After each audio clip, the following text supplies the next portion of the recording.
How's it going, friends? I am so glad so many of you could join me this afternoon, this morning, this afternoon, wherever it is, whatever time it is, wherever you are. It's been a while. It's been a minute since we did a live stream here at Stories and Stitches. Today, I want to get back into felt work.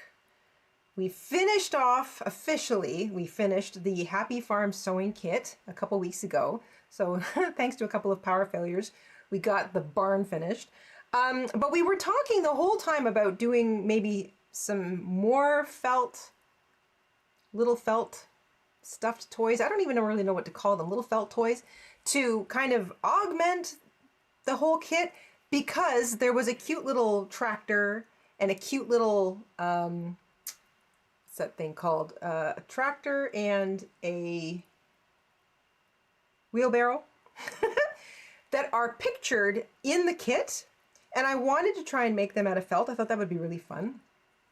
But I couldn't figure out how to start. It's been a while since I made little felties. So 20 or more years ago, I made a whole bunch of these just for fun. I would make owls and little animals and stuff. And I sold them at craft sales. But this is going back more than 2 decades at this point.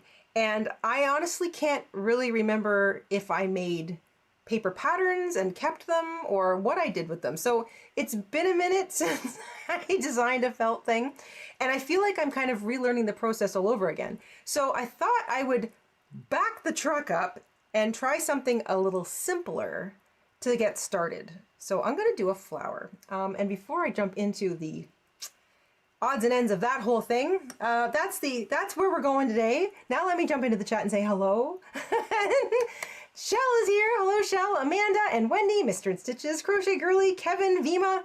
Hello, my friends. I'm so glad you guys are here. So this is the thing. I'm going to make an attempt at a flower. I want to make a little felt flower. So to that end, I've actually designed one, and I'm going to go through the whole process today of clipping out the pattern and cutting out the pieces out of felt and stitching them together and maybe doing some, embellishment. I'm going to see where it goes. Like I said, it's been a while. So I'm kind of taking you guys all along on this journey with me. And just so you know, in case you missed it, I put up a picture of this on the posts tab of our community tab. So the posts tab of the Stories and Stitches channel. And it was a few days ago, I posted this picture along with a basic list of materials and how to access this image if you wanted to try and get your hands on it. So if you go to the posts tab and sort of scroll back, I think it's only a couple, it should only be like 1 or 2 posts back, if there's even anything after that at all. And it explains how you can access this as a picture. You can save it, print it, trace it. There's various ways you can do it if you want to try and make this along with me. The other thing I'm doing is this is as big as it should be. If you do save the image and then print it, make sure you're printing in portrait mode. So your photograph is your paper is in portrait mode, not landscape, because it'll end up being kind of blown out of proportion. So make sure you're printing in portrait mode, and it'll end up being about this big. So that's not quite half a page. It's a little less than half a page. So it's like, I'm guessing that the flower itself is going to be like 4-ish inches, 10 centimeters tall. Like I said, this is totally an experiment, so we'll see. And in that post, I also linked to our Amazon affiliate storefront. So you can get felt floss, needles, and stuff like that, usually at your local dollar store, your local craft store. It's usually like the less expensive stuff is at the dollar store, which is perfectly fine for a project like this. This is just sort of like trial and error or just for fun. So you shouldn't, feel like if you want to jump into felt, it's kind of nice to just pick up a couple of sheets of felt and maybe like a little bit of floss. And if you like it, great. If you don't, you're only out a couple bucks. But if you do like it, or you're replenishing, or you want more options, or you don't have options near you, I went ahead and I curated some nice felt bundles that are 8 by 12 inch felt, lots of different colors, like a pack of them, floss, needles, like all the things you might need. They're all kind of curated on our storefront, and we've got 2 storefronts. All of those links are also in the description box of this live, and they're also curated over on our website, our other website, jadainstitches.com, on the shop page. So all of those things are curated. So if you want and you need, go ahead, try them out, and they help us out. They're affiliate links, which is really exciting to us. So, in fact, if you use our links and do any shopping on Amazon, somehow that helps us out if you go through our links. So, if you do, great. Thank you so much. Okay, that said, I'm going to take you down to the craft table here. It's June 2nd, so it's a root beer kind of day. I love root beer. And I'm going to show you what I've got here. So here we go. I'm going to take you down to the table, and I'm so glad to see so many of you here. Becky's here, Sherry's here. Hello, hello. Maeve is here. Great, oh great. Okay, so I have my little pattern. This is sort of the pattern that I'm working with. I'm working with this, and I've reprinted it so that I've got one to, instead of tracing it, I've got one I'm going to cut out. So I can show you how I'm doing that. I've got my felt. So you can do, this is a basic flower, it's a basic flower pattern. So I've made some notes about different kinds of flowers. I should probably put my glasses on, shouldn't I? So I can actually see what I'm doing. Oh my gosh. It's like having a superpower. Okay. There are different colors that you can use based on whichever flower you want. So I would recommend, I'm going to do a sunflower. So I've got brown, yellow, and green. So like my A will be brown, my B will be yellow, my C, which is the leaf and stem, will be green. If you wanted to do a daisy, you do white, yellow, and green. A periwinkle, you do blue or lilac, yellow or white or yellow in the middle, maybe like a light yellow, and then green. Cherry blossom, this would be pink. You'd have white or very light pink. Like this would be a hot pink or a red. This would be a light pink or a white in the middle. This would be green again. Buttercup, obviously green in the middle, bright yellow for your petals, green again for your stem. Or a pink Cosmo. You do, pink would be your B. So a nice big pink petals, a yellow in the center, and then green again. So lots of different options depending on the kind of flower you want to make, or more importantly, the kind of felt you've got handy. So there's lots of different options.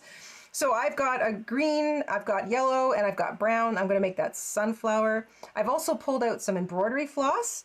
These match as well as I could. I'm not, particular. I also kind of like it when you can see sort of the stitching. So my colors match a little bit. And I'm thinking about doing a little bit of embroidery on the center of the sunflower, like the part that has all the seeds in it.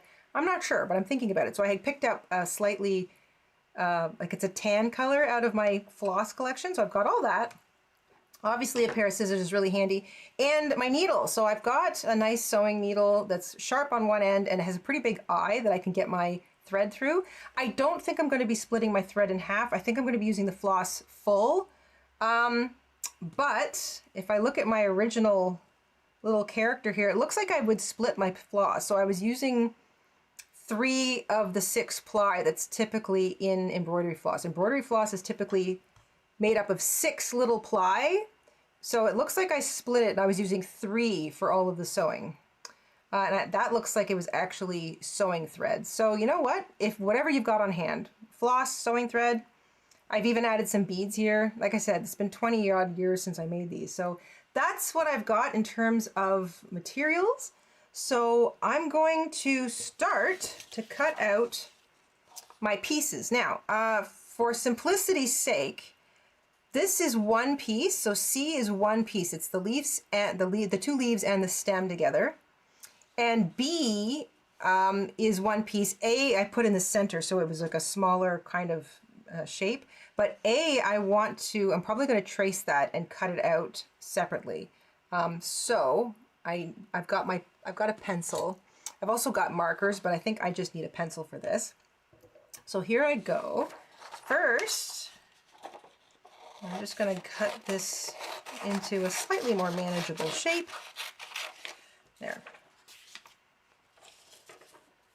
And I'm going to cut this. So I'm going to try to not cut, I don't want to cut on the black outline.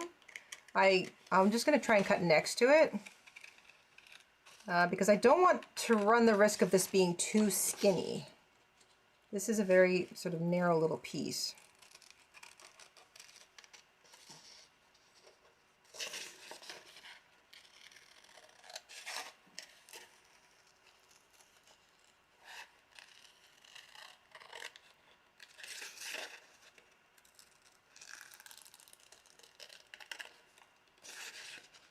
Something about cutting around a shape, like cutting this, man, if this doesn't take you right back to like kindergarten or grade 1, I don't know what would. Only now I've got the control of an adult, so my cutting is much better than it was when I was 5 or 6.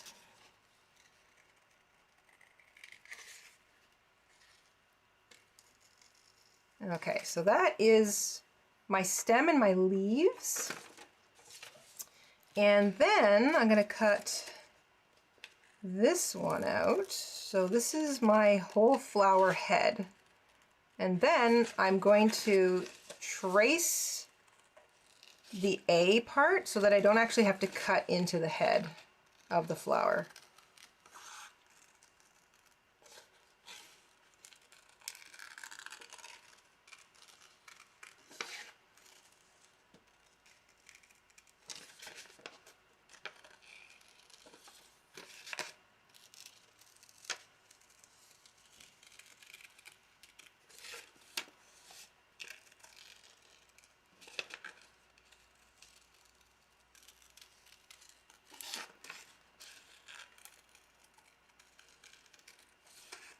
Oops, that's all right.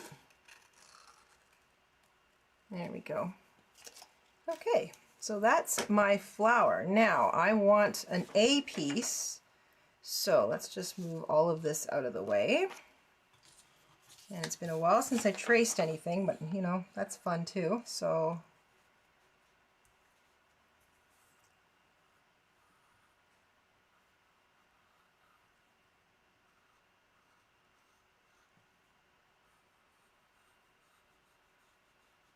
obviously this is thicker than my pencil. I feel like if I just sort of get the general sense here, I'll get the right sized circle shape. And I'm going to make a note that this is A. Okay. And this is my A piece.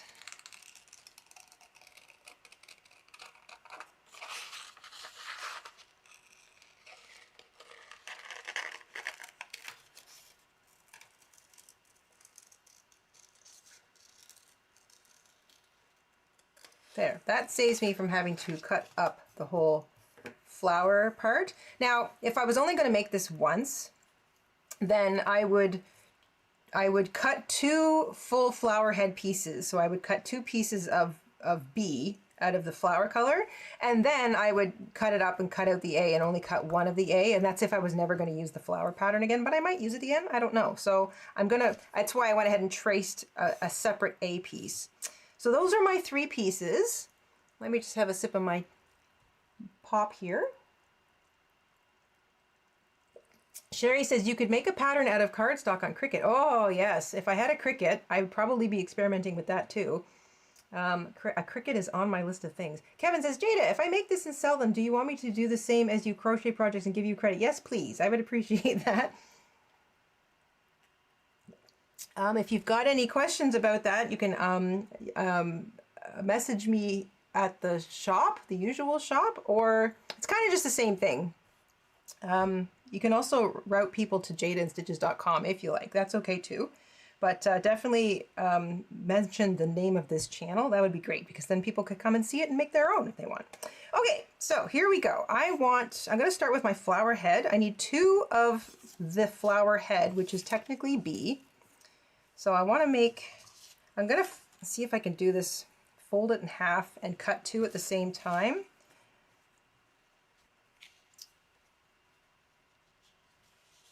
And I think I can get both on here. Now, pins would be useful. I do have some sewing clips. Let's see if I can make those work for me. just to kind of hold it in place. That way I don't actually have to put any holes in my pattern. Maybe just 2 for now. That's probably okay.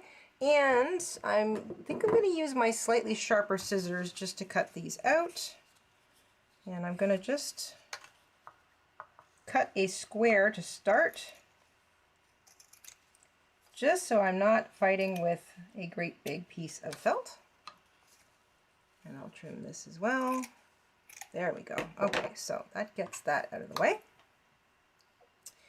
Always reduce things to the smallest necessary size. It is very helpful. So this way I know that I can cut 2 pieces at the same time, and I'll have my front and my back. There's nothing like a little bit of root beer. Okay, so I'm going to start here. I'm going to try and keep my pins or my clips in place. It just kind of makes it easier. And I can clean it up in a bit.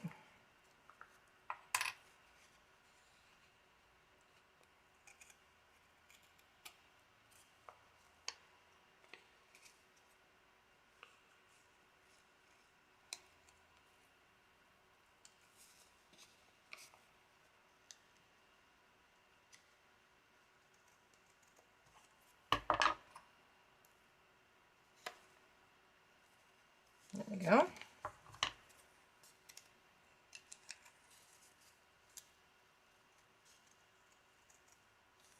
So I'm kind of cutting in the direction that I'm holding it first, because I feel like somehow that makes it a bit easier.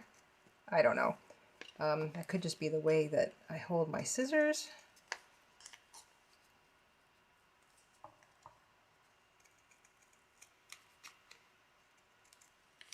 Okay, and now, let's see if I can do this backwards.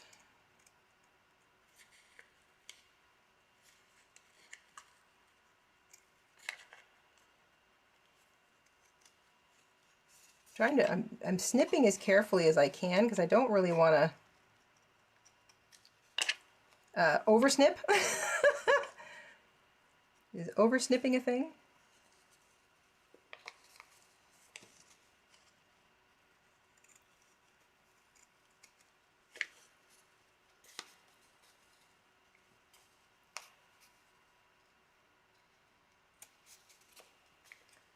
Trim this one up first. So that's one. Trim, clean up these edges a little. There we go. And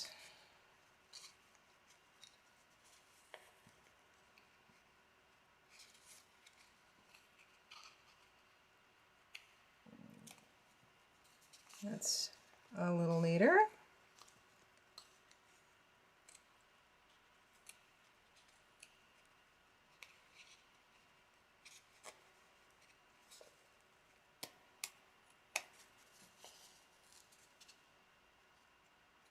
There we go.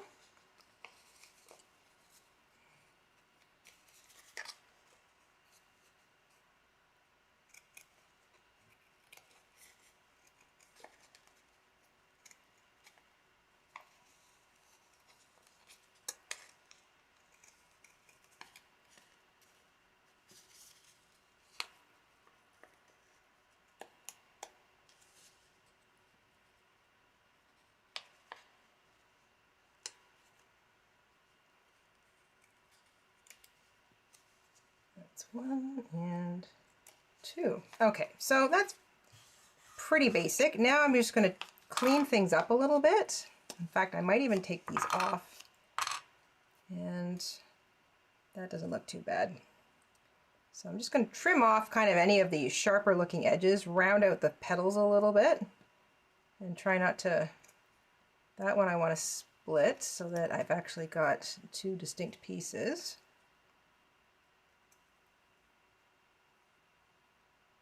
Maybe just smooth that one out a little bit.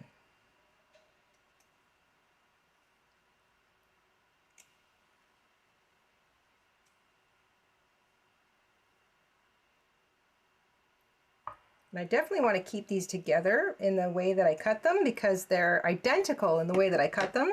But if I move them around, they won't be any longer. So, okay. Okay.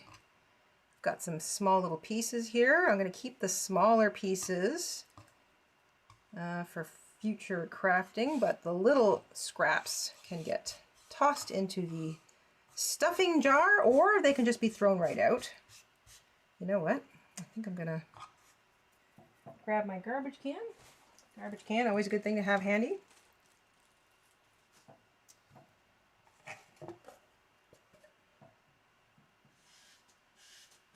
There we go. A neat crafting space is a good crafting space. Although the trick is keeping it neat. All right. Kevin says, on Sunday, May 31st, I was able at a yarn sale for food drive. What? I was at a yarn sale for a food drive, or you can pay $10 to get a bag and you can put yarns in the bag, and the yarn in your bag is out to get is out to get heart. Kevin, okay, Kevin, I'm gonna get that you were at a yard sale for a food drive and you found a $10 fill a bag thing. Is that what happened there? Because that sounds pretty good. Sherry says, I saw something recently that said you can use cuticle scissors when working with rounded shapes. Yeah, that makes sense. Cuticle scissors, I think, are rounded and they're probably pretty sharp. So I would have a pair of cuticle scissors, especially for crafting. I don't think you'd want to mix crafting and cutting your cuticles. But yeah, that's a good idea. That would definitely help with curves. Because I'm using fabric cutting scissors here. So a smaller pair of maybe even embroidery scissors or something just a little bit shorter with a shorter nose would probably be better for these smaller little cuts that I'm doing. But you use what you've got, right? Okay, so there's my 2 flower pieces cut out. So far, so good. Now I just want one brown centerpiece, and that is because I'm only going to put the center on the front of the flower. So I'm just going to cut one little one out of brown, and that'll be the A piece taken care of. So I'm not even sure I'm just going to hold this in place and kind of cut around it because there's only one. I'm not too concerned about it being perfect. I was more concerned about it being like the right size. And then same thing, I can kind of just smooth out any of those little squarish points or edges afterwards. Okay, that's the brown cut.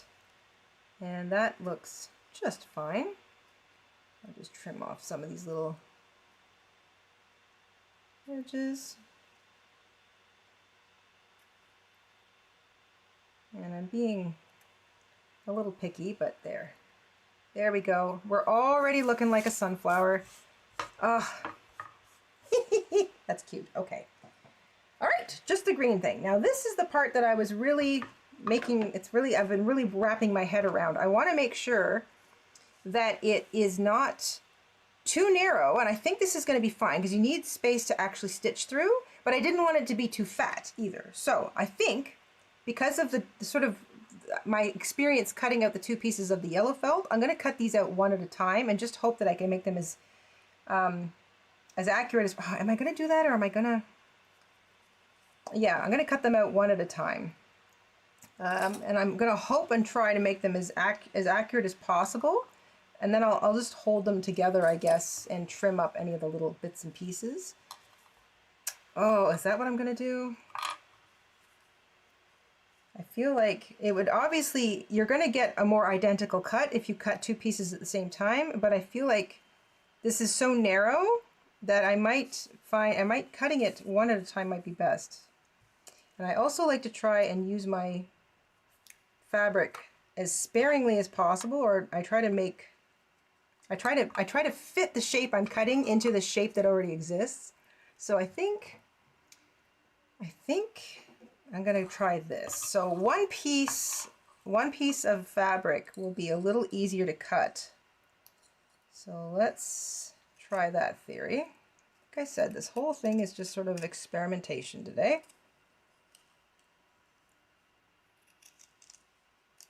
Okay, let me get another little pin here. And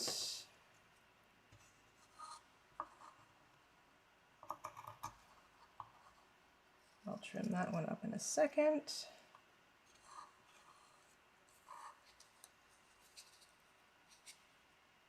Little corner cut.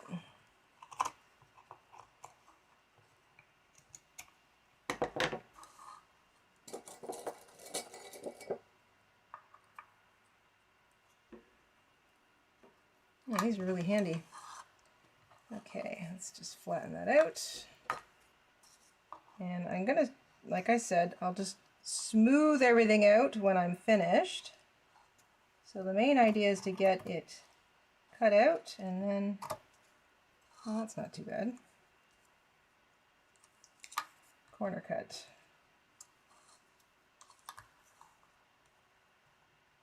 There we go.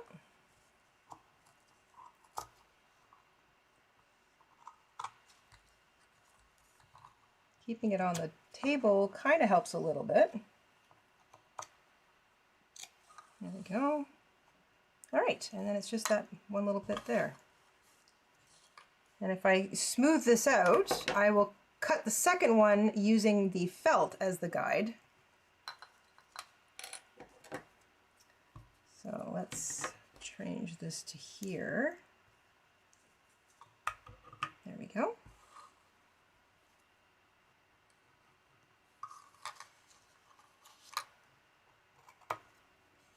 I think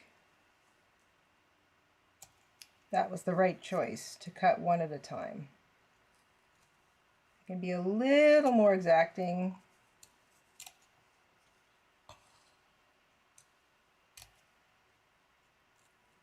There.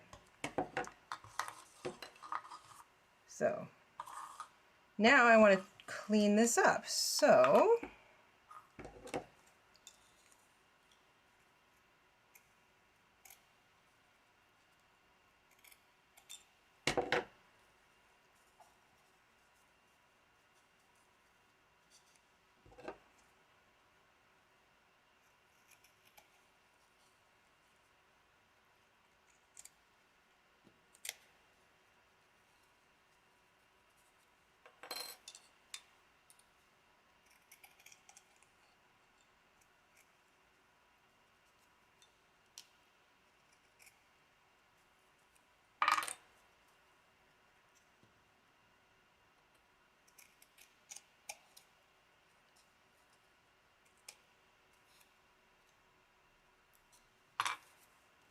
okay, let's just trim this little bit up here and round this out and clean that up and take that off. Okay, that is not too shabby. So I'm going to use this now. Put that to the side, and this will lay flat and sort of stick to the felt a little easier, so it'll be a little easier to use this as my pattern piece now rather than the actual pattern piece.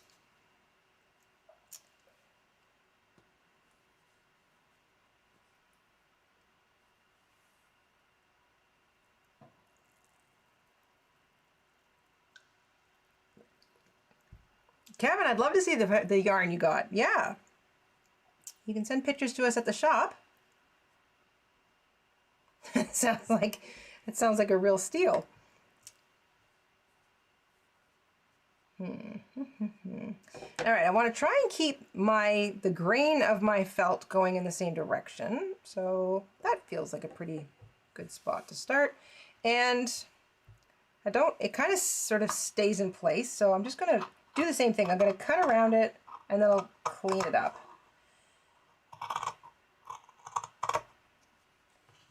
And somehow keeping it on the table feels like I've got a little more control.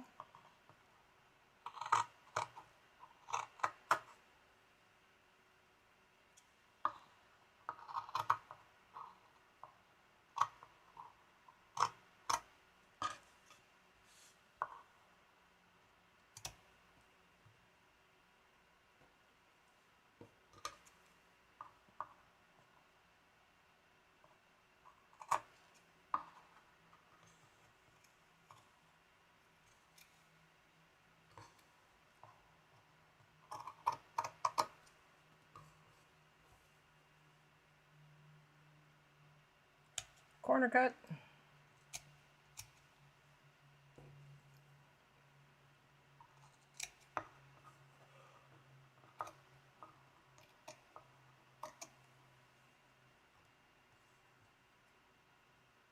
All right, let me just get the big part of the fabric out of the way.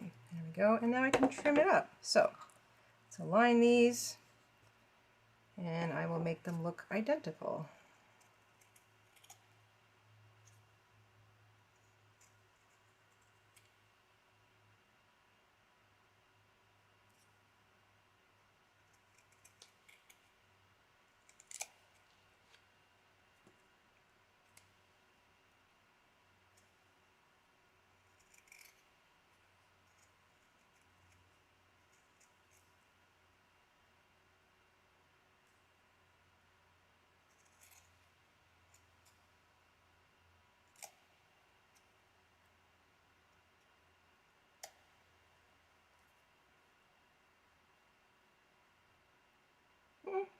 Not bad.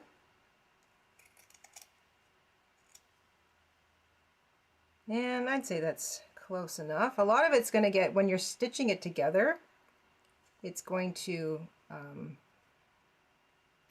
of get moved into shape, like into place a little bit.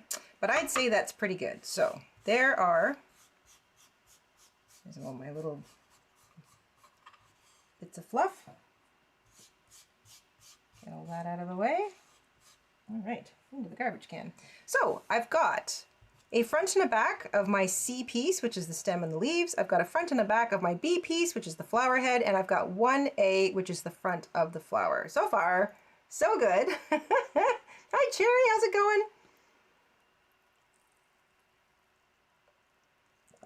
All right, so according to my instructions that I made myself, I have cut out my pieces. So I wanted 1A, 2B, and 2C. Done. Now I want to sew A to the right side of one of the B's. So for example, that would be this. And I just want to sew it in place. I am considering a little bit of extra embroidery, so I might do that at the same time. So I was going to originally just stitch the whole thing down with brown, and then I was going to do some like cross stitching, which I think I might actually do because I think it would be really cute. So I'm going to get my needle. I'm going to dive right into sewing this centerpiece down, and I'm going to use, will I use half the ply or the full ply? I think it would probably be easier to use half the ply. It'll go a little further as well. So I think that's what I'll do. I'm going to cut myself a little bit, and then I'm going to separate it. So I just sort of split the edge and make sure I'm looking at all 6 pieces. So they kind of like splits into 2 and 2 and 2. There. So I've got 3 on one side and 3 on the other. And I find that if you keep some tension on the fully wound 6 part as you just sort of pull these 2 apart, it won't tangle. So you just kind of keep moving, but keep some tension on the full-sized one until you get close to the end, and then you can just sort of pull it apart. There you go. So now I've got 2 even pieces that are 3 ply each. So it's a little bit skinnier, which is fine. It'll also be a bit easier to put through the eye of a needle. I'm going to knot one end, and I'm going to hold this in place, and I'm just going to sew a little whip stitch all the way around it.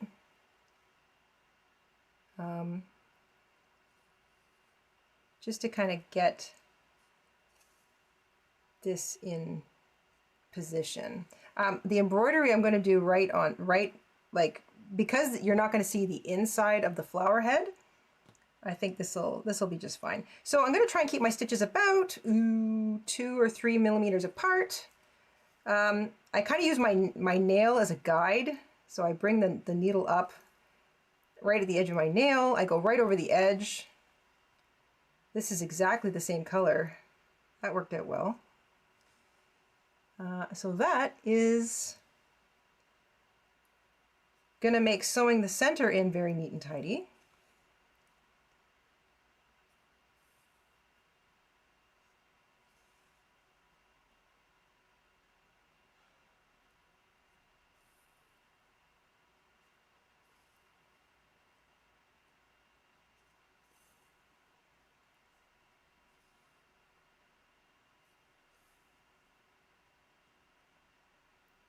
And you can sort of see how it looks on the back. It's not like messy or anything, but like I say, the inside isn't going to show. So the back could technically be as messy as you wanted it to be.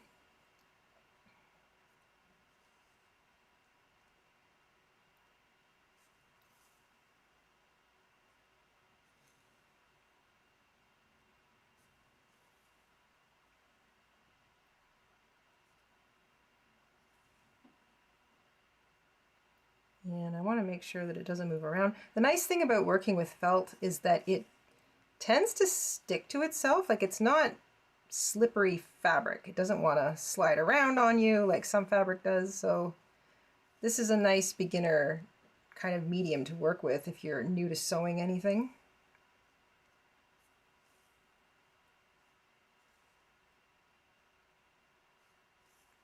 It also doesn't really fray, which is nice.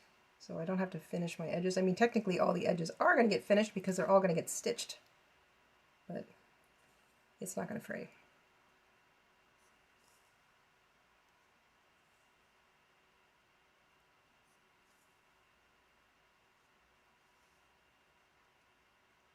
So far, I'm really pleased with the size of this. I feel like this is a good size for the flower. Again, I'm kind of thinking of the whole Farm Friends kit as the size bar to aim for.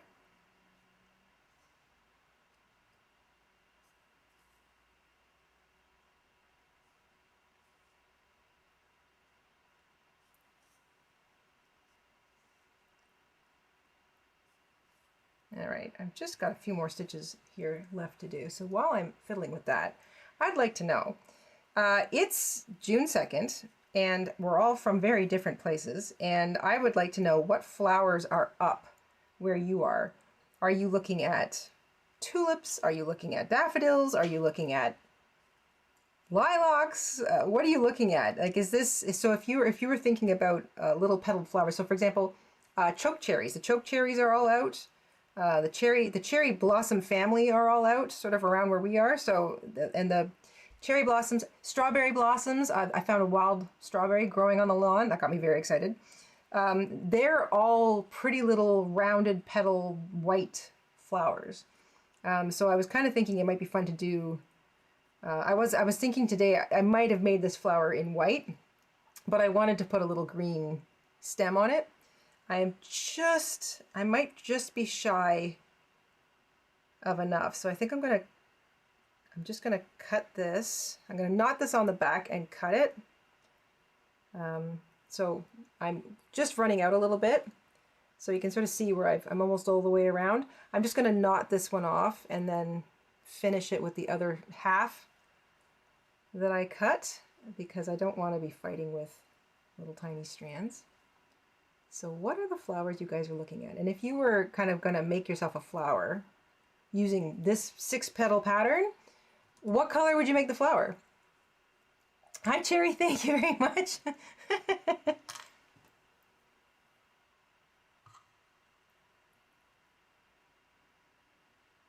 So, knotting my second end, and I'm just going to start right where I left off. There we go. I'm not even going to trim down the little short tails. Why bother? They're going to be on the inside anyway.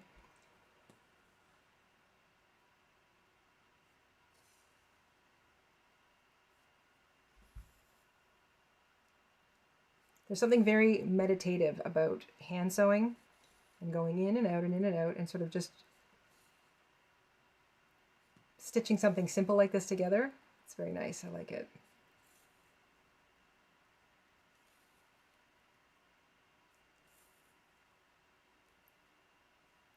Okay, so that's what it looks like, having stitched it all the way around.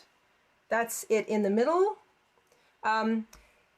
If you're making this and you want more of a three-dimensional effect, I think you could put a little bit of stuffing in between your center and the rest of the flower. That would make the front kind of stuff out a little bit. I'm going to do that embroidery though, because I kind of like that. I want to kind of simulate the idea that this is a center full of seeds, kind of like you'd see in a cartoon or kind of like a drawing. You'll see what I mean in a second. So I'm just gonna knot this off. So I didn't really want to add any extra stuffing, but you could if you wanted to. You could make it look like a little bit fluffy. I have stuffing here on the table. It's just your standard run-of-the-mill pillow stuffing, because I thought I might add a little bit of stuffing to the head, but I might not. I don't know. This whole thing is sort of an an experiment. There we go. So that is in. Now I'm going to do some cross lashing,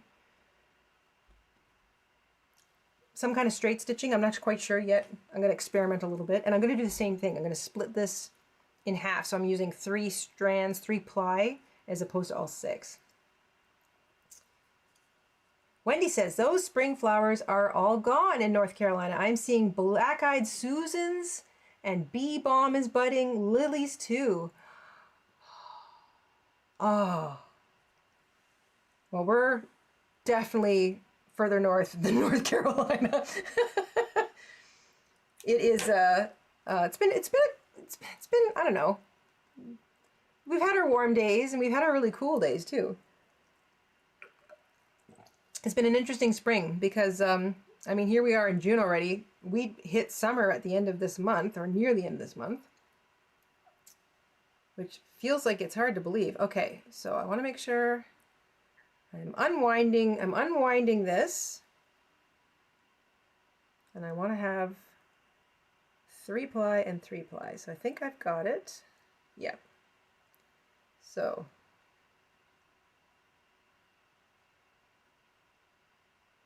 that's 3. Okay.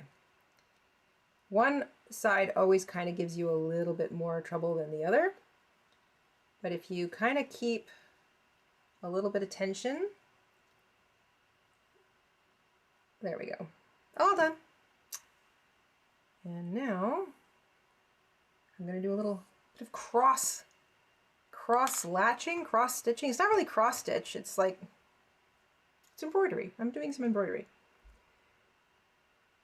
Amanda says, Indiana, strawberries, daylily, Asiatic lily, dianthesis, clematis, coneflowers, tickseed, lavender.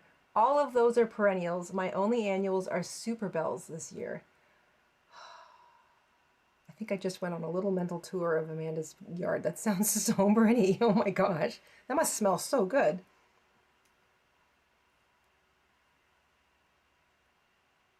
All right, so here's what I'm thinking. I want to do like a bunch of lines all going in one direction and then do the actual opposite going in the other direction.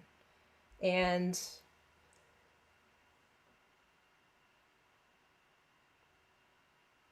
I think I'm going to do big long stitches and then do it the other way and then put little X's or like kind of little stay stitches in the, like where they intersect. I'll show you on the table. I think that might make a little bit more sense. Sounds like Cherry is having beautiful weather where she is, only it's a little bit cool at night. We've had a couple of frost warnings, but the days have been fairly nice. Okay, so here's what I'm thinking. Maybe I'll start right on the edge. So I'm going to do these really long stitches, about like 3 millimeters apart, and then straight up, and then again over here.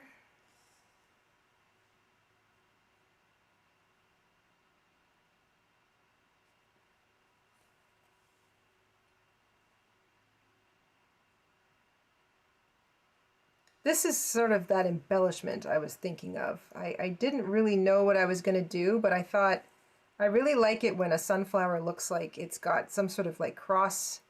Like I'm thinking of a drawing of a sunflower, not so much a real sunflower, if you know what I mean. I don't want to pull that too taut.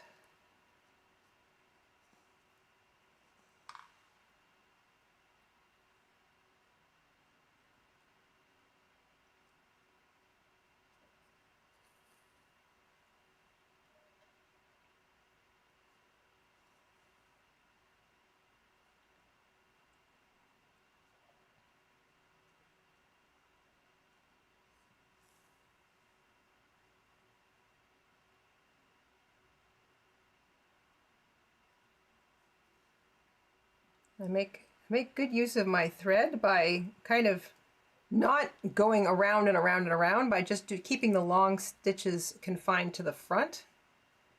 So I might be able to get through one whole side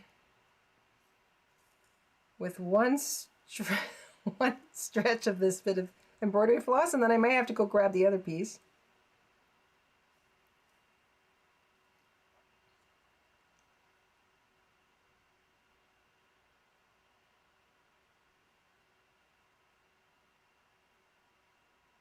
I think I'll trim this. No need to fight with that. Okay.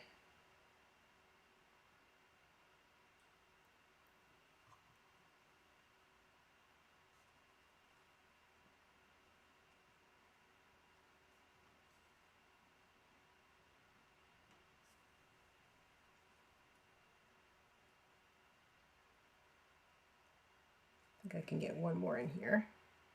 Oh, and that's going to cut it close. All right, so that's one. I'm going to knot this on the bottom. So I make a little loop and I pull that through, and then if you tie your yarn like this, or your thread, and then you put your needle right at the base of where it comes out and pull, it'll keep your knot right up against the right where you pulled it out of the fabric. It's just kind of a neat little trick. And then I do it twice, and I try to get that underneath the first knot, and that keeps things nice and neat. And I'll just trim that. Okay, so that's all going in one direction. And maybe I will trim that just so it's not in my way. And now I want to do it the other direction. Like this. And then I might do little stay stitches in between. Or maybe I'll try weaving it. See what that looks like. That might help kind of keep everything in place a little bit, and then I wouldn't have to do the stay stitches. This is all experimentation.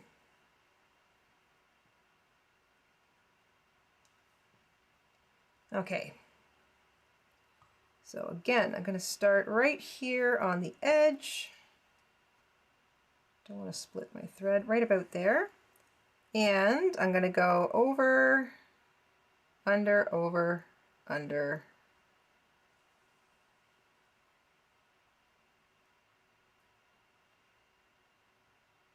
and down.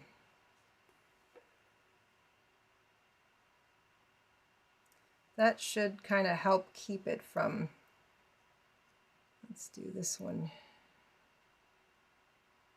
maybe here, right where that one came out. I'll go over, under, over, under, over, under, and then out there.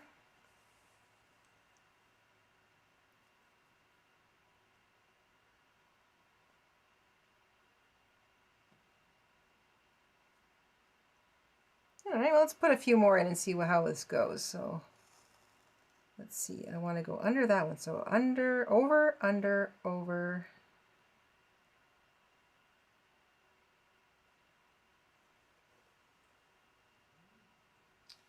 And that one's going to go right there.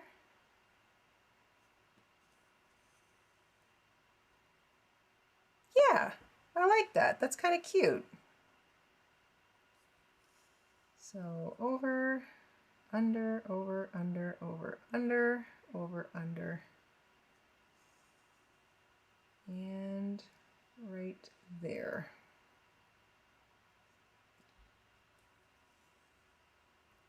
Shell says, yesterday and today have been glorious. It's 24 degrees Celsius or 75 Fahrenheit with no humidity. Rare for us. Boy, howdy, is that ever the case? It will heat up for the rest of the week. I'm surrounded by beautiful greenery from our trees, but not many blooms. I don't mind this the higher temperatures, but the humidity can leave. I don't like the humidity. All right, let's go another one. So I want this to be kind of on the inside. I want to go over top of that one. So under this, over that, under, over, under, over, under, over, under, over, under, over.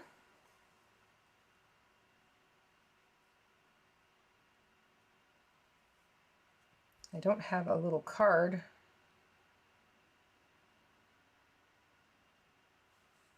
I think I caught the fabric. I caught the actual, there we go.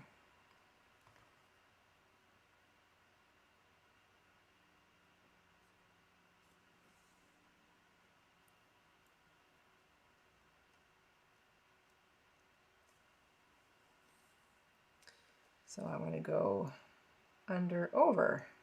I'm trying to always do the opposite of what I just did so that it kind of helps keep them all tamped down, like they don't want to move around. And I'm also trying not to accidentally grab the fluff of the felt because it will change where my thread lies. Like this one here. I'm going to have to kind of just move that.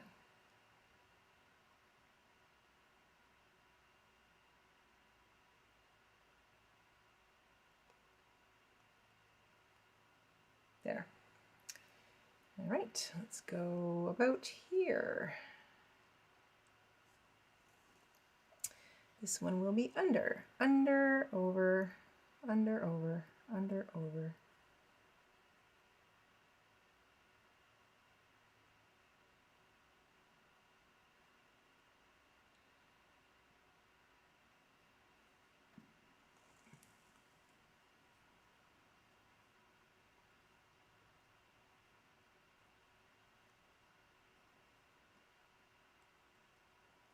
I'm definitely getting I'm getting the look that I kind of wanted. So if you just sort of look at that half so far, let's pop back over here.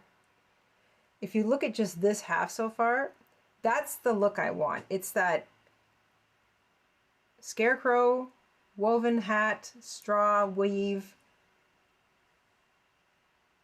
aesthetic.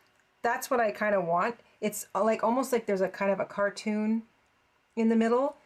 There's a whole bunch of ways you could have embroidered the inside of this if you want to add embroidery at all to kind of give it the idea that you're looking at seeds. But I kind of like that checkerboard mesh cross hatch. I think that's the word I was looking for.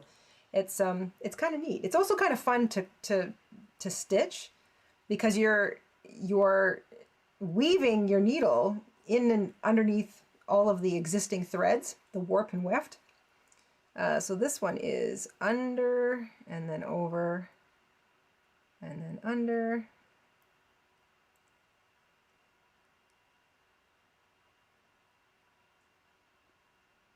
Definitely a lot of fun. And then over to finish. And all I have to do is just kind of keep that little pattern going. I like it. It's kind of cool. Burlap. Yes, Amanda, that's exactly it.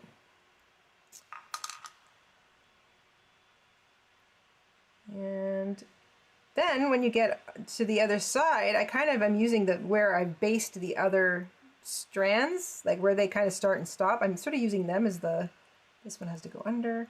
I'm using them as sort of where I attach where I start and stop the other strands. If that makes sense. It's kind of helping with the grid pattern. Takes some of the thinking out of it. And it has a neat feel to it too. It feels, just kind of feels sort of neat. All right, so let's come in here. And this one is over, under.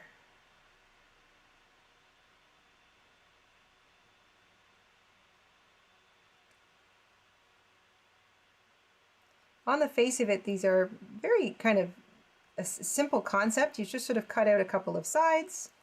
There's really not much in the way of finishing the fabric to worry about because it's felt. And then you stitch the two sides together. You add some stuffing if you like. You also don't have to do that. But adding these little bits of embellishment is really, that's kind of where you get to be artistic. And I think that's the fun here. Certainly it is for me.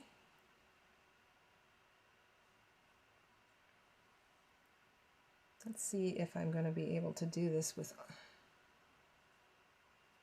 Am I going to do one more? I'm going to do one more. One more. So that's got to go under, over, under. There we go. Right at the end.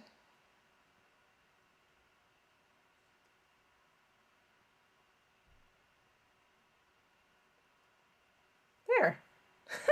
That really worked out. I'm happy with that. Okay, I'm going to just tie this off.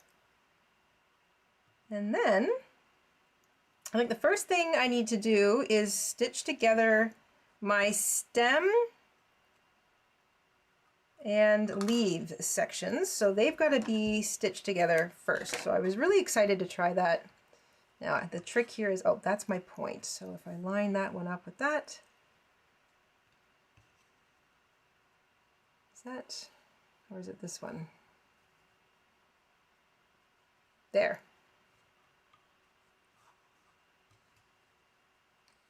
So that's all done. I like that little mesh in the middle. So that is the sunflower part. That's the petal head complete. Now I want to, the other thing you can do is I have it kind of indicated in the pattern, but if you wanted to do like, just sort of do a little bit of stem embroidery, you could do the same thing. Obviously not nearly as complicated as this. I'm thinking I will get my embroidery floss ready for this. I'm also going to split this in half. So let me make sure I've got 3 and 3. I do. Okay. Just slowly let it spin.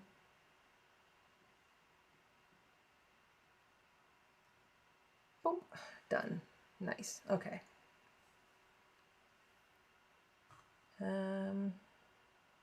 So I'm thinking the embroidery can go on the right side as opposed to the wrong side.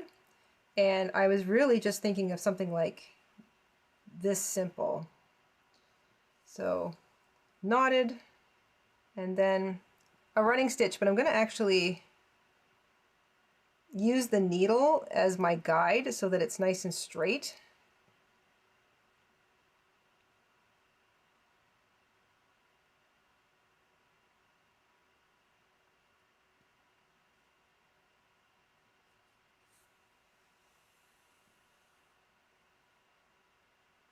So like a little vein kind of running through it. And then if you wanted, you could do extra. I don't think I'm going to though. I think I'm just gonna leave that because I don't want it to overshadow all that work I did over there. So I will just knot this one off now.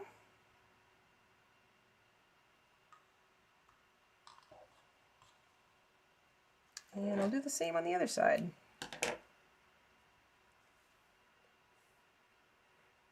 Shell says, I posted a picture of some yarn I'm trying to identify. It feels similar to Simply Soft and could be vintage. It was donated to Project Linus as an unfinished project. Have a look if you can. I will. My familiarity with vintage quote-unquote yarn goes back to about maybe the late 90s and past that, any earlier than that, and I'm kind of lost. But I will definitely take a look.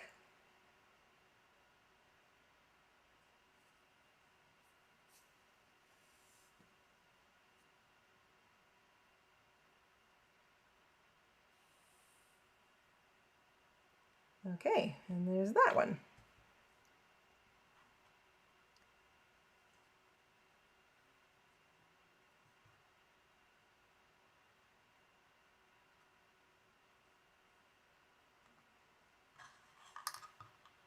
So all my knots are on the wrong side of the side one of the C piece.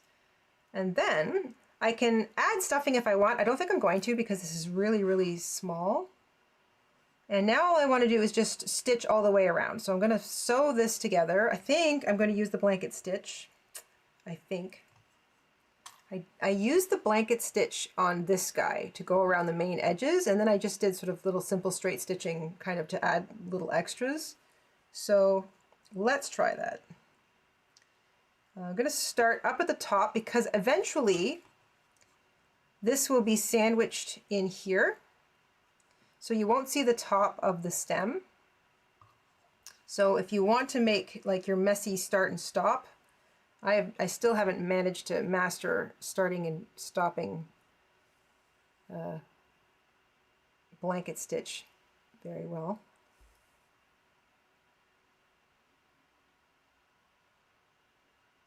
And again, I'm going to do them not too tight, not too far apart.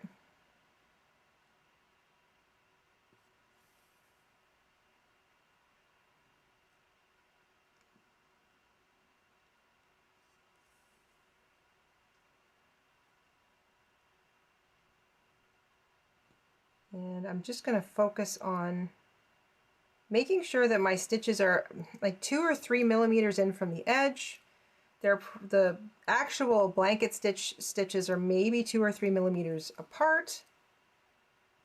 And I'm only going to focus on like a centimeter at a time. This way, like I don't have to worry about the pieces sort of flopping around because I can pair it up when I get to it. It's a very basic shape, so it's not hard to sort of see where the pieces are supposed to line up and match. That's neat and tidy.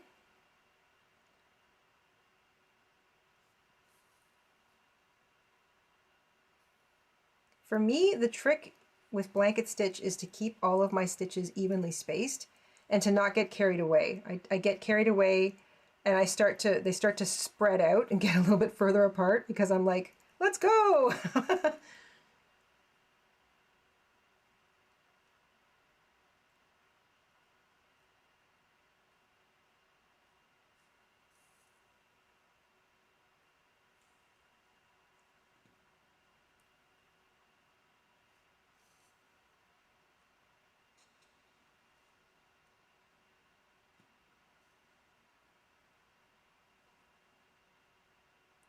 I'm going to do one right in the corner.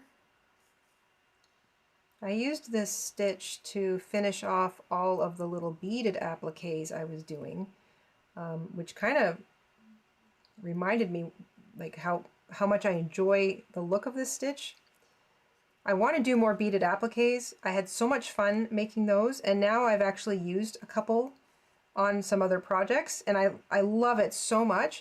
I want to make some more, and I have an awful lot of beads, and I'm just using this felt as the base because it's stiff enough that it makes adding things easy, like sewing things to it is easy, but it's sort of soft enough that you can easily stitch it onto something.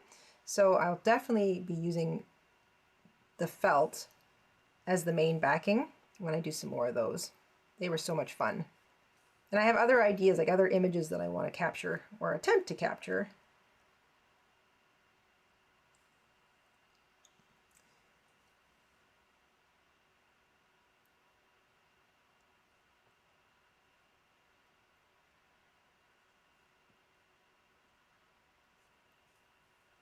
Okay, great, Kevin, thanks. I will check that out a little later on.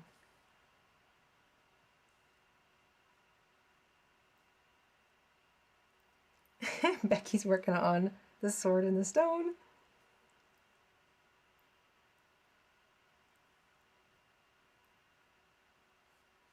I think crafting, it could be argued that crafting, like procrastination, like crafting is the actual procrastination But I don't know. I think if you enjoy something and you are looking forward to getting it done or getting back to it, maybe it's the rest of your life that's in the way and that is making you procrastinate from getting back to the thing you want to do.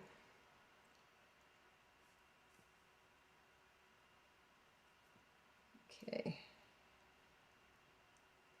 So it looks like I'm going to get around the first leaf. I'm going to get to about the stem. I might get a little bit way down the stem before I've got to knot off and then start again. So I'm going right in the, yeah, and that, I don't know, hopefully you can sort of see that. That is a very, it's just such a nice way to finish off a little something like this little felt stuffy. We are, unlike the other little critters that we did with the Farm Friends kit, which are really firm felt, and they have pre-punched holes and you're just sort of straight stitching. This is sort of a softer felt, so you want to, it's nice to finish it off because then you won't have any like little fluffies or whatever. Okay, so I've got to finish, I've got to tie this off and get in a new piece. So let's bring this in to the inside and knot it on the inside.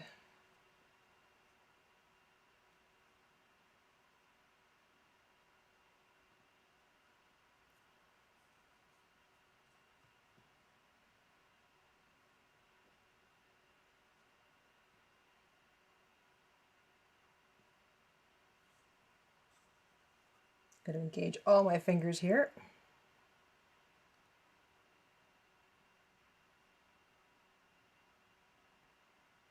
And that feels like it should be two.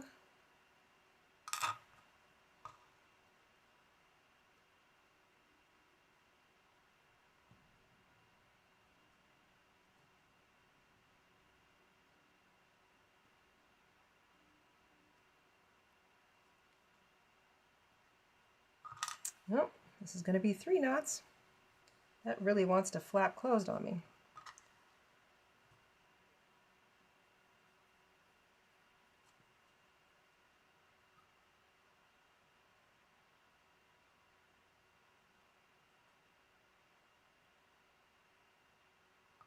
There, that should do it. Okay, let's trim that, get it out of the way, get this one going.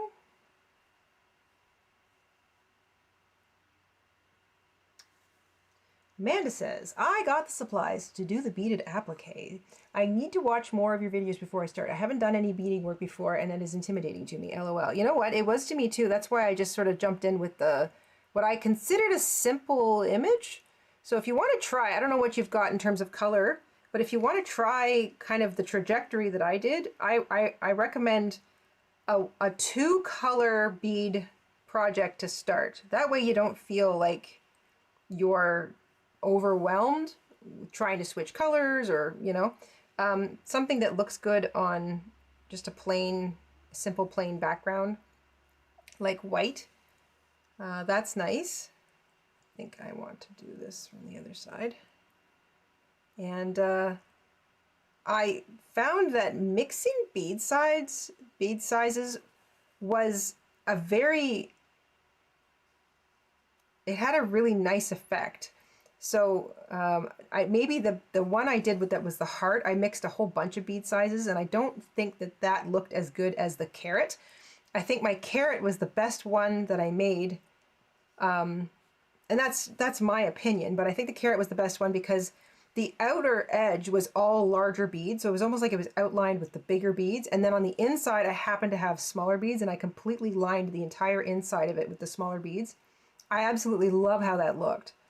That seems to be a good combination. So if you want to try that, I recommend it. But yeah, definitely start with a very simple shape.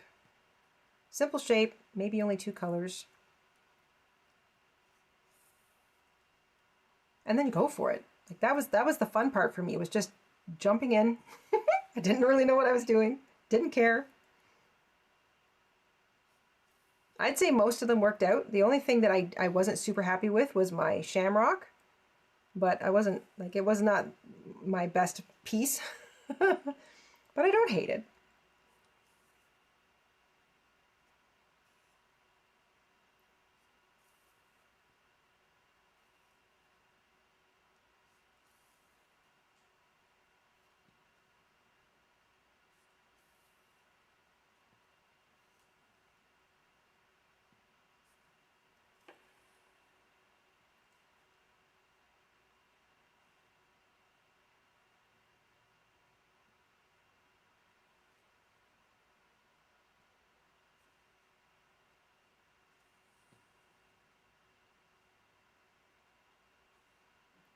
Shell says, we received some 50-gram skeins of Baycrest Sayal knitting acrylic. I remember the Sayal.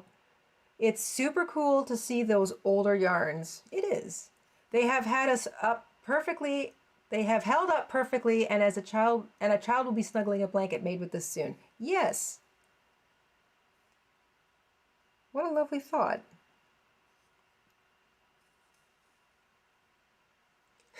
Becky says, at my house, 80s rock, crochet, and time with the Stories and Stitches family. What a day I'm having. Perfection.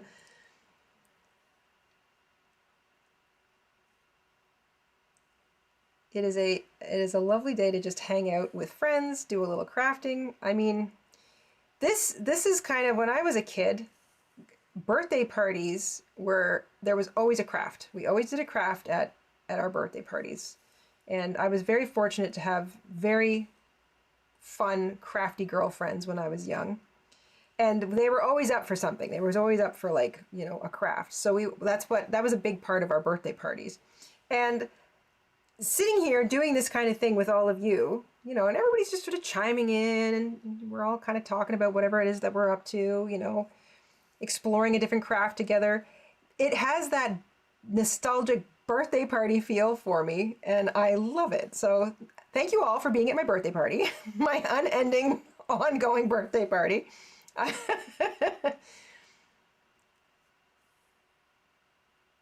The fun thing is, though, that, like, my brain can still remember doing the crafts as a kid, but my hands are a lot more accomplished at this point. So when I think to myself, ooh, I think I want to make a felt flower, and I kind of want it to look like this. Sketch, sketch, fiddle, fiddle. Yeah, that's exactly what I saw in my head. Well, that's nice. Like, it's very gratifying as an adult to, to have all that practice actually, like, count for something. So,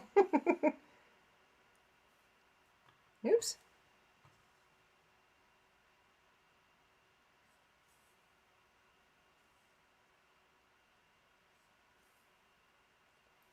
And I know I'm going to get all the way around this leaf, but I might actually have to cut myself a little bit more green just to finish. We shall see. The other nice thing about adding blanket stitch is that it really gives it structure. So it goes from being sort of this soft, floppy feeling piece of felt to actually having some structure.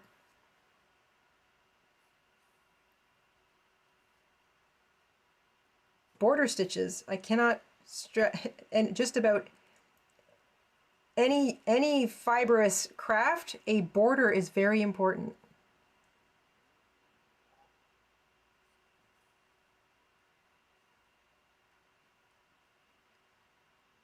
Amanda says, I got white felt and many colors, 2 different bead sizes. Perfect. Oh, well, then you're ready.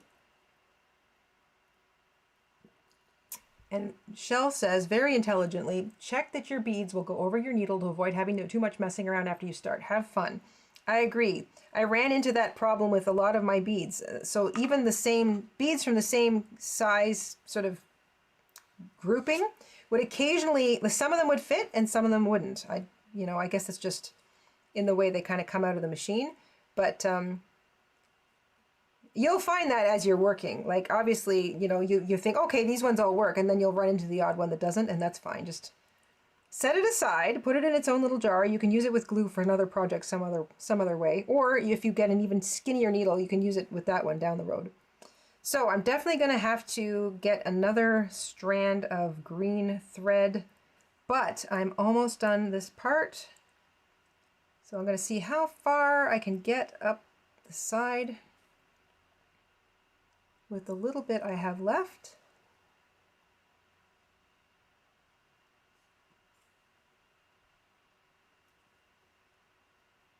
It feels like it wants to pull off the needle now. So I think I can get one more in and then I will knot it off and cut a little bit more. If I had to just cut it just a little bit longer, I would have gotten all the way around with just those 2 pieces, but that's okay. All right, so I like to come in from behind and into the inside. And I will do my best to, so I loop it around to make the actual knot, get that part done.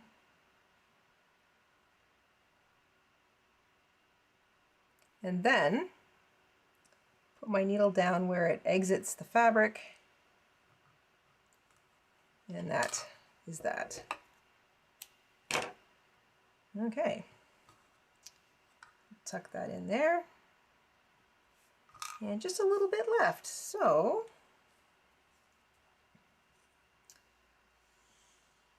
that's probably,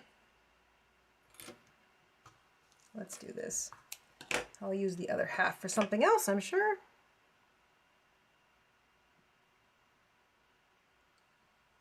And that's 3 and 3.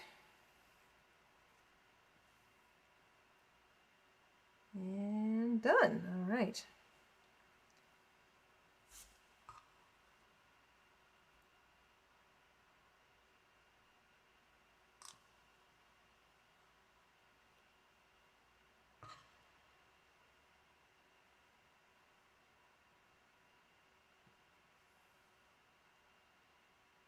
Yes, Kevin, some beads don't have the hole cut. That's also annoying.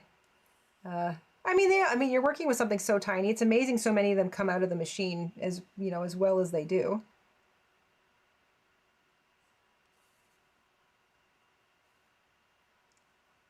All right, I'm just going to finish this off, and then I'm going to, oops, oh no you don't.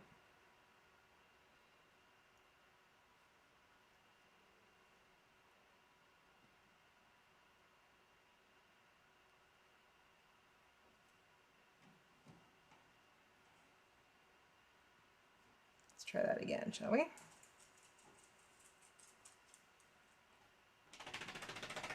Oh, I hear the ear flapping of a small 4-legged princess approaching. Hi, Miss. Hi, Miss Penelope. How are you? Hi. Hi there. You want to come up and say hello? Hi, baby. Okay, let me just finish this little bit. So because the top end of the stem is going to be hidden between the front and back pieces of the flower, I'm not too worried about trying to knot it on the inside. Yes, yes, hang on a second, sweetie. But I want to be picked up now. Now. Right at the end I get a knot. That's hilarious.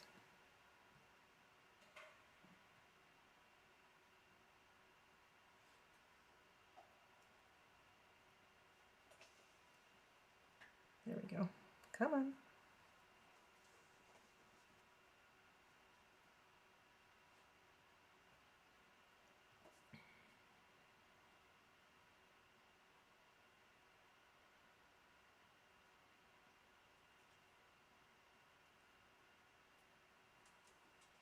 There we go.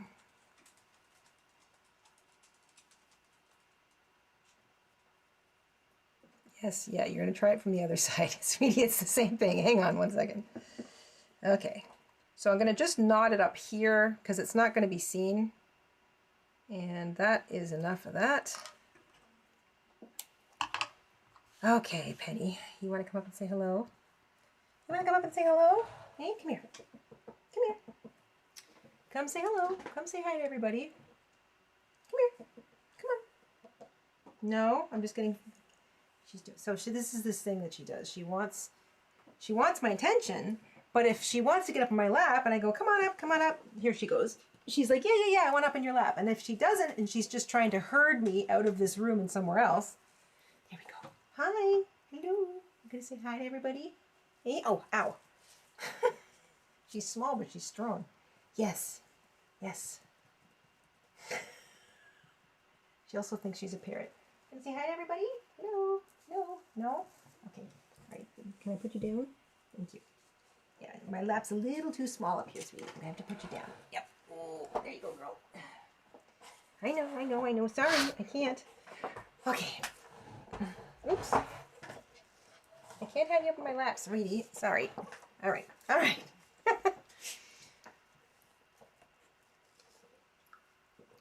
I'll see you in a little bit. You can sit at my feet. Sit at my feet like a normal dog. Try to be a normal dog. No? I can't have you up in my lap. She's very, very excitable. I think she's just had a nap for a while, so she's eager to hang out. She's probably, once she gets bored of trying to like get in my lap, she's going to steal something and leave the craft room. Okay, we are on the home stretch. So I have completed the stem and the flower, or the stem and the leaves part. And now I want to just sandwich it in between right here. So I'm going to start the sewing on one side, go all the way through, and then continue on around the whole flower, I think. Or will I start sewing the flower and just put the stem in last? Might be easier to put the stem in last, just so I'm not sort of working around it the whole time. Maybe I'll do that. Easy, right? Okay. So that means then that I want to start a little bit away from the middle area where that stem's going to go. So start around here and work my way all the way around. And then just before I'm finished, I'll put the stem in and I'll stitch over top of it somehow. Still not sure how that's going to look, but I'll cross that bridge when I get to it. So I'm going to switch out my green thread for my yellowy orange. This is a really nice yellowy orange. I think I've already got some. I do. This one is already split. Ha! So I just luckily happen to have an already split piece. That's a nice place to start. And I'm going to start working that. So now I want to make sure that I'm also, because I did this extra embroidery, I'm going to decide like what side I want upright. See, if I do, I want to make sure that I'm looking at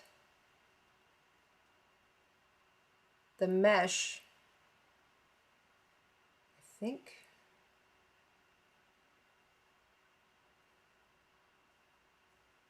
Now that I'm really looking at it, my brain's playing games on me. See, if I can make it, I want it to be, as opposed to being diamond-like, I want it to be up and down. So I'm going to choose, I think it's going to be like this, because I managed to make the center a little bit higher, so I'll give this area more space for the stem. That is the plan. Okay.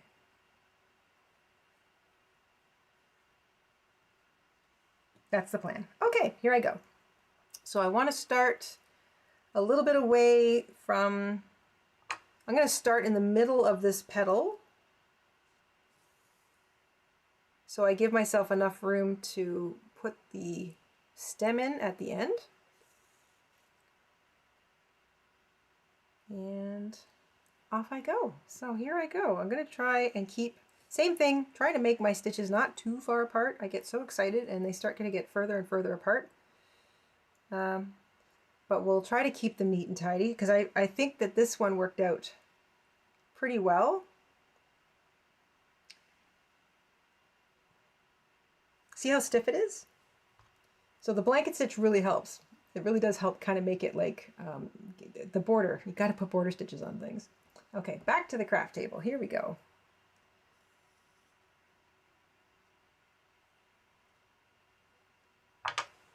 And I got to remember when I come all the way back around that I'm leaving space. So here I go.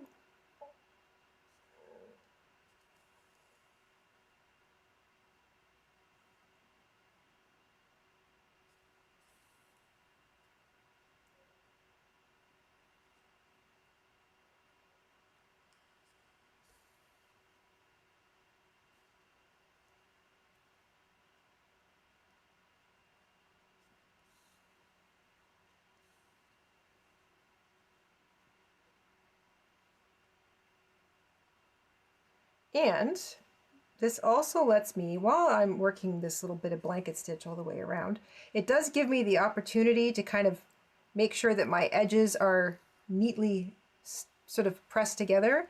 And while I'm doing this, I'm going to decide if I'm going to add a little bit of stuffing or not. I think I just might. This is a nice enough size that a little bit of stuffing could probably it'll just give it that extra little bit of texture. So I am going to give it a little bit of stuffing. The stem and the leaves were too small and it was unnecessary down there, but I think the size of this flower head could definitely handle a little bit of happy stuffing, so I think we'll do that. I mean, you barely need anything here. A couple of cotton balls would do it. But it's best that it's white stuffing, just so, because I'm using yellow, if you were using dark colors, stuffing color doesn't matter, but if you're using lighter colors, white stuffing is best because it will not dim the color of your felt or your fabric.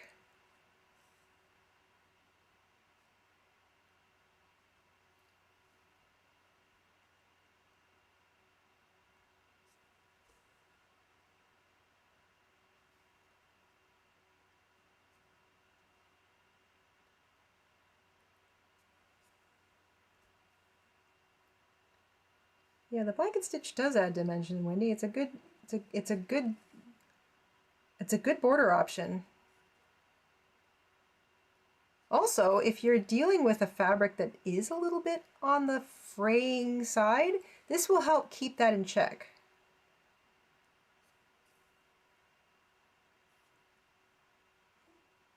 Kevin says, would you like a picture of what I crochet as well? Sure.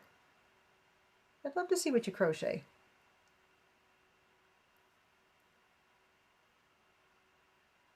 It's kind of fun when you get yarn that you didn't plan on getting.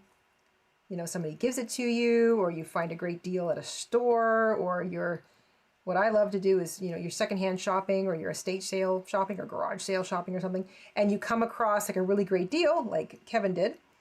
It's fun. You go, oh, I can't pass up that deal. So you take it. I mean, that could be anything. It could be fabric, it could be yarn, it could be any kind of craft supplies. And you sort of get home and you squirrel them away. And, you know, you sort of, you do that whole, I don't know if you're like me, but you gloat about it for like a few days. You know, you kind of just, like you're rubbing your hands together and you're sort of thinking to yourself, yeah, like what a great score. And then maybe if you're also like me, you kind of sit on it like a dragon for a little while. You know, like it's this hoard of treasure. And then, you know, it's like eventually you get around to going, okay, what am I going to do with this? Like I got to think of something. And, you know, maybe something doesn't appear in your brain right away, but you might stumble across an idea. And it's so much fun to suddenly go, oh my gosh, I've got the perfect yarn, you know, for that project, or the perfect whatever. I've got the perfect material for that project because you found it and you wouldn't have had it otherwise. I just feel like that is always so much fun.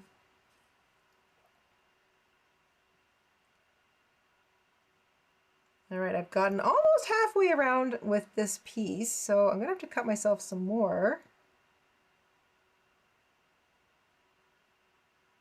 But I'm just about.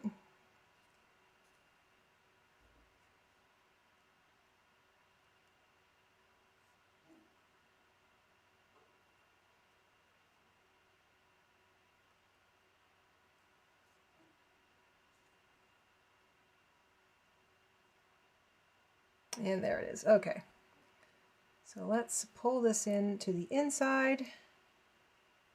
And I will knot it and cut some more. On the home stretch here. How exciting. Haven't made one of these from scratch in like 20 years.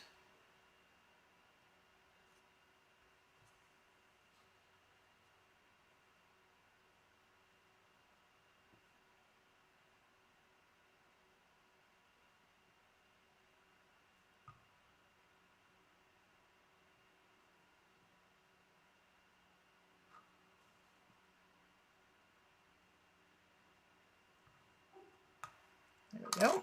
I think I'll just tuck that in there. All right. Will I add a bit of stuffing yet? Not quite ready for that, I don't think.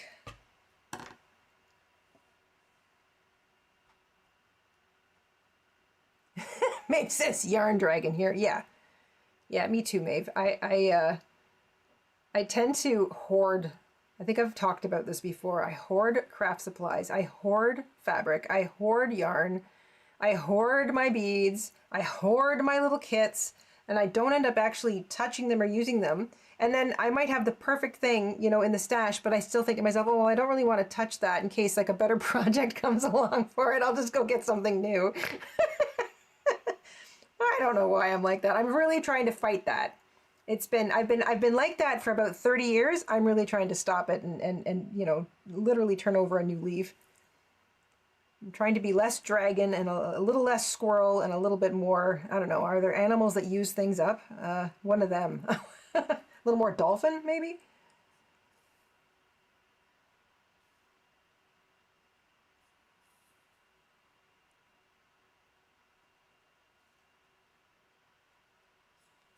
All right, I think I'm getting to a point where I want to add a little bit of stuffing. I think it's manageable now if I put some stuffing in. I'm just going to finish this one petal.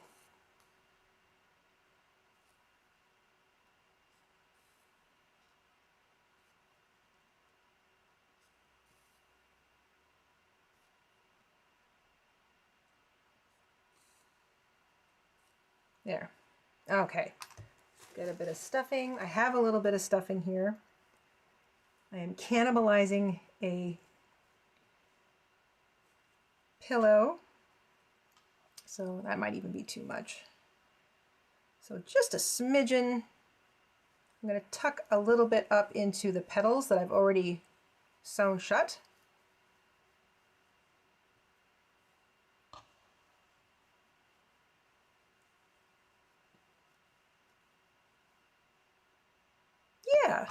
Yeah, I think a little bit of stuffing is okay here.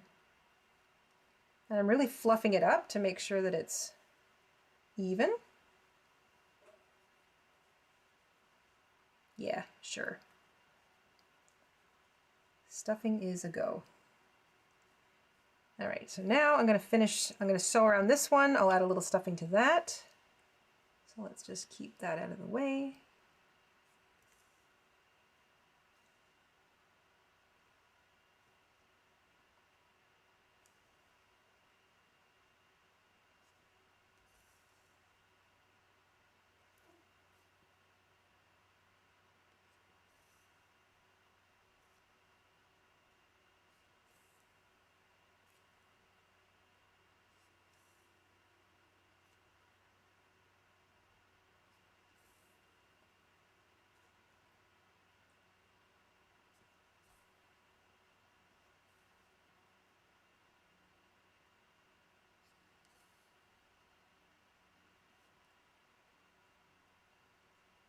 I find, you know, the thumbnail is a really handy tool. It's acting as a nice little guide for me. It helps me, I mean, I have to hold everything pinched together anyway, so it's a nice measurement tool, and it's also, it kind of helps pinch the fabric where I want it, and it makes pushing the needle through a lot easier. So thank you, thumb. Thank you, thumbnail. The unsung hero of the crafting world. Okay, so that's a fourth, and I'll get this one stuffed with a little itty bitty bit of stuffing. Kind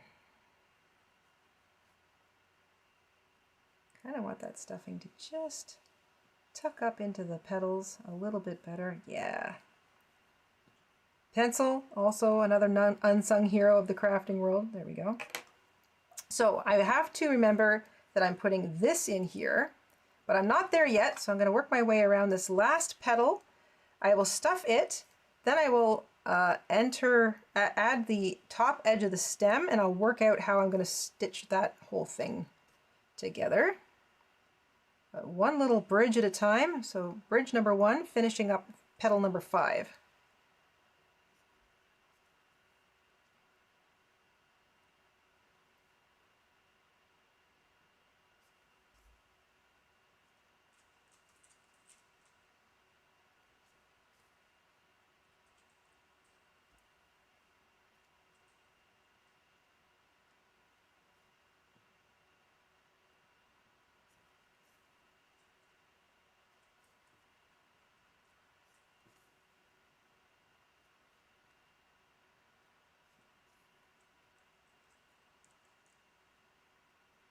All right, I think I want to pause, put in some stuffing, and be smart about this because I've also got to get the stem in there. So here we go, a little bit of stuffing. I'm going to try and stuff out both of these 2 petals at the same time, even though they're not stitched up yet.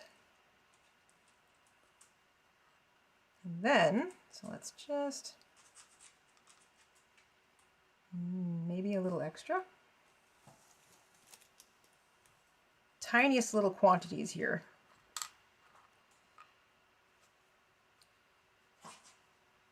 Okay, so I want that there, and I want a little bit here. I think I might be able to sort of massage it around a little bit in a minute. Okay, so I can get in one last stitch, I think, over here.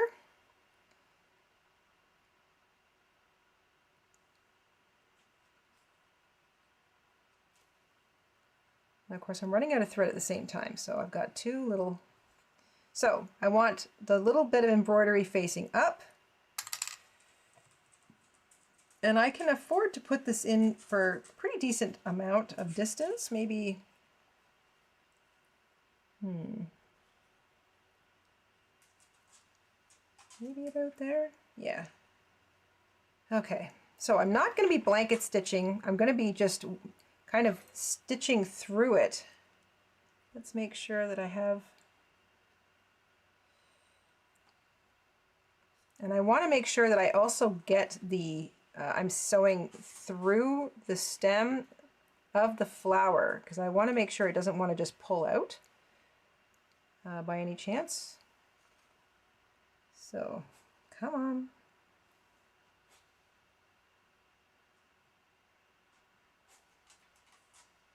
I'm probably going to have to knot this off, but I'm eager to at least get this sort of started.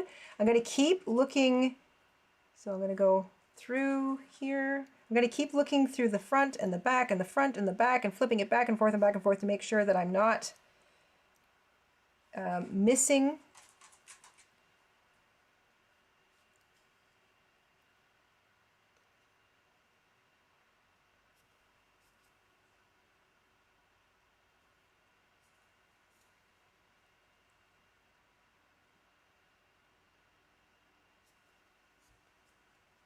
All right, I am about to run out of thread, so I'm going to bring this to the back.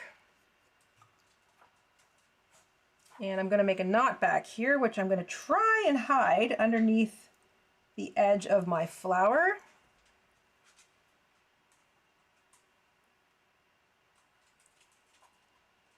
I'm playing thread chicken here, so.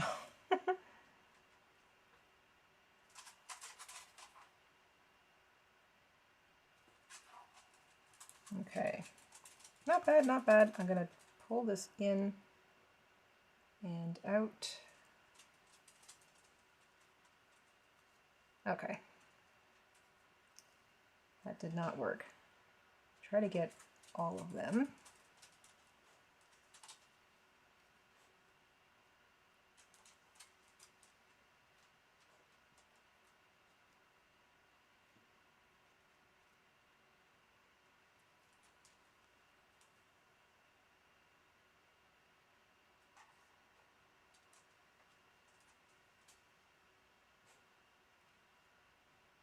There we go. There we go. Okay, so that pulls it up. I can trim it here. And just a little bit left. I've not been too accurate with my thread measurements today, but that's okay. Hello, Jojo. Thanks for popping by. Making a little felt sunflower today. Could really be any flower, I guess, depending on the colors you choose. All right, I'm gonna get the knot on the inside. Okay, so I'm gonna go right over top of where I just was and do that stitch again.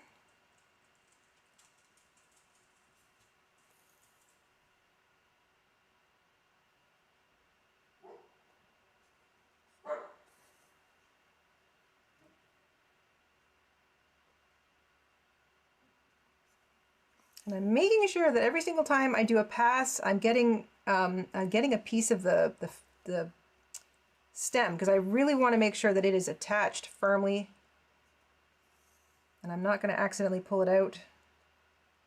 There we go. I think I've done it. So now I want to continue with the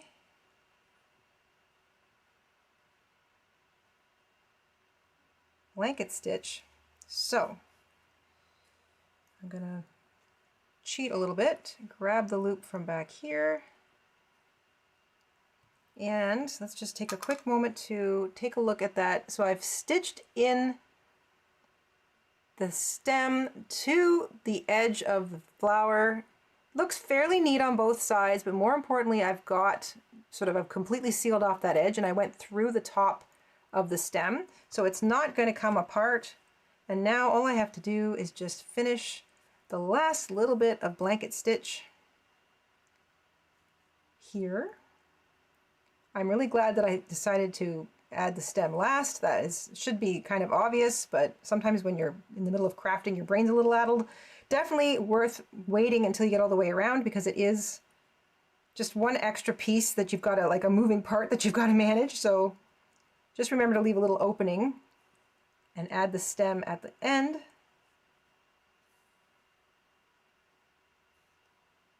And that is going to be the last stitch. Okay, so I want to make a little knot back here. I'm going to try and make it as tiny as I possibly can.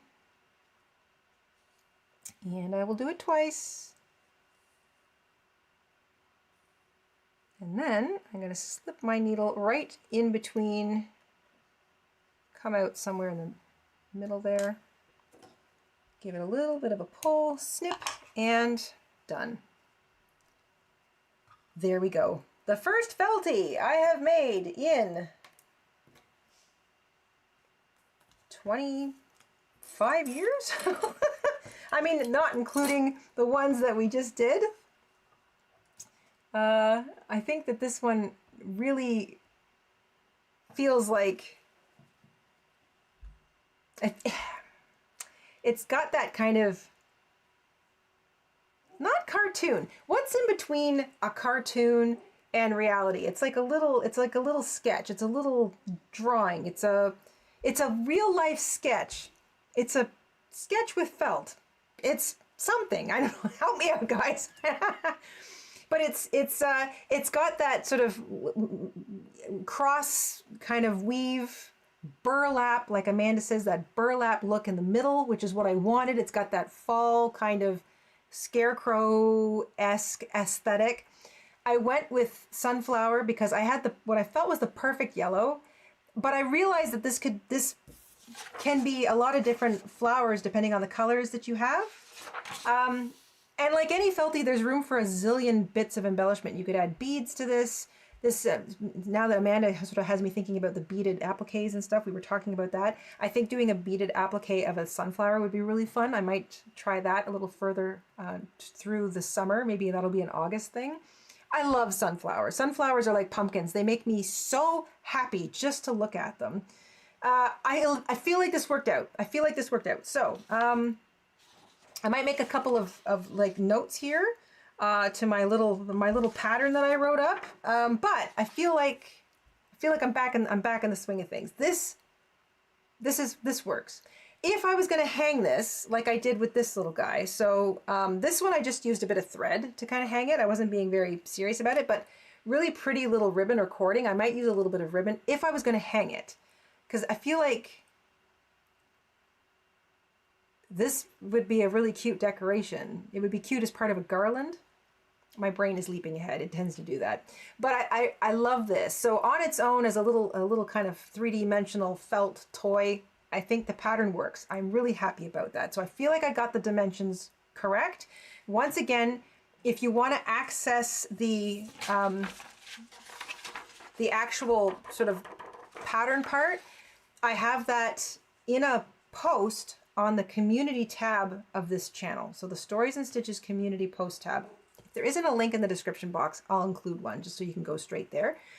And there's instructions in the post about how you can access the picture to like print it or trace it or whatever, if you want to give it a try.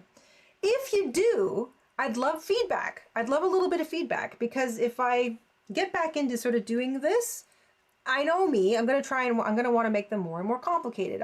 And the whole point of this was to try and kind of create a bit of a mental exercise and a physical exercise to see about how I might do the wheelbarrow and or the tractor from the drawings of the Happy Farm sewing kit.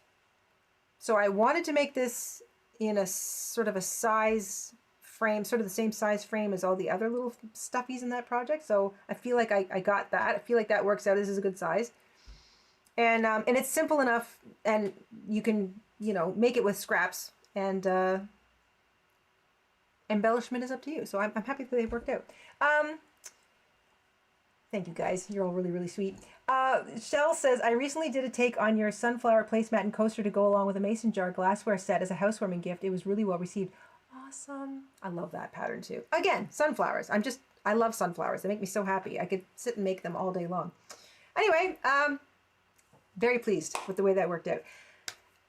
That was the point of today. So I will remember to put a direct link to the post tab in the description box. So if you want to go there and see about getting the picture, the little sketch I made, and you can try it too if you want.